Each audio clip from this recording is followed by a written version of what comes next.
This is Tracy Allen, and I know I'm getting really awful with this stuff, right? As far as getting my videos out to you guys. I actually recorded another video like a week and a half ago maybe, and I never did upload it.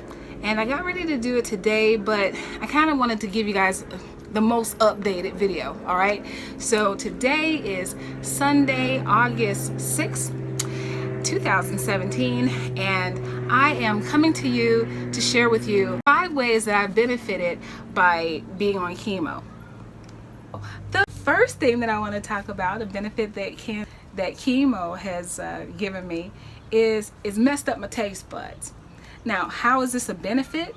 Well, the fact is, since I cannot enjoy most of the foods that I'm eating, I haven't eaten very much carbs, no dairy, no sugars, all the stuff that people always talk about, you should take out of your diet. Well, with the chemo, it messes up my taste buds to where those things taste nasty to me.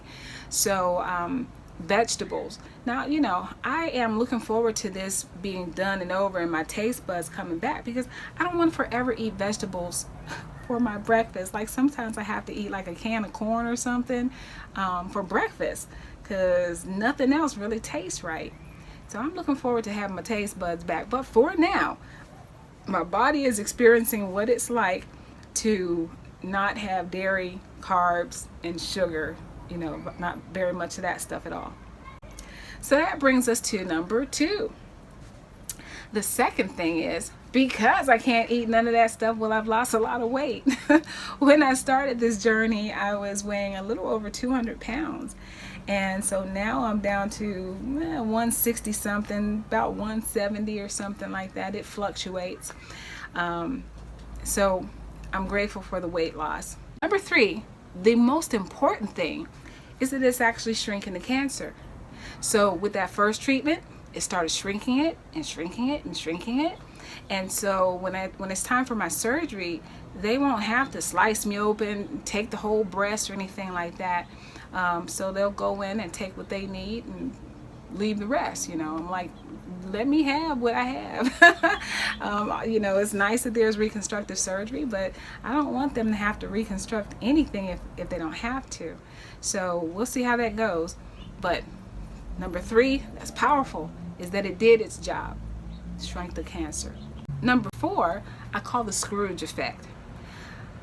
The Scrooge effect, you know how in the movie, the book, whatever, Scrooge, he is visited by the ghost of Christmas past, the ghost of Christmas present, and the final ghost, that shows him that if he doesn't make some changes in his life, he's going to have a very dark, dismal future.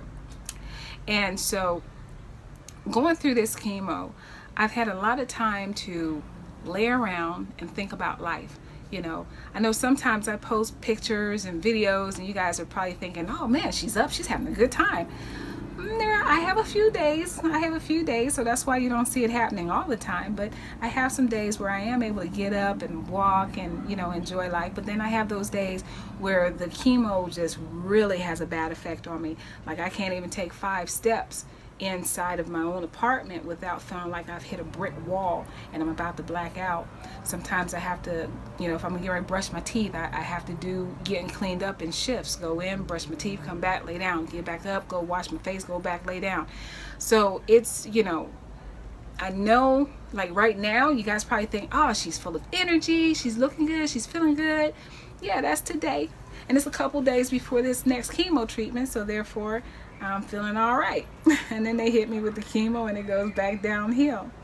But I say all of that to say that I'm bedridden a lot more than you might think. And so I have a lot of time to just kind of think about my life in the past, my life as it is right now, and what can I do to make some changes, And so helping me to understand that I do need to make changes so that I can have a better future. I think that that's been a benefit of chemo. Number 5, I want to also thank my son who came home. He's a truck driver, and he came home this last time and he took such good care of his mommy.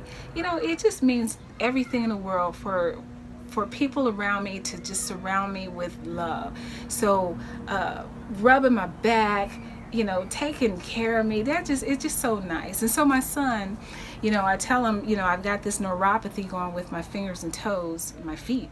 And so he went ahead and crushed some ice for me, put them in little baggies, and he gave me the baggie so I could, you know, hold and cool my fingers and stuff. Then he took the rest of the ice and he would get his hands nice and cool and rub my toes and cool my feet. Oh, it felt so good to have my feet massaged like that. It was just really special. So I want to give a shout out to my son. He's so quiet, but he's my heart, you know. I love both my children, and I talk about my daughter all the time, but my son, I think, because he's just so much more low-key, I probably don't talk about him enough. So I want the world to know I have a son, 22-year-old son. He's a good guy, and he takes care of his mama. So that's it, guys. I can't think of anything else that I really wanted to share, but I hope that you guys stay well and stay encouraged. Know that there's always love. Yeah. And know that I appreciate you. So I'm going to close it out here because I don't want this video to be super long. And I will talk to you guys another time. Bye.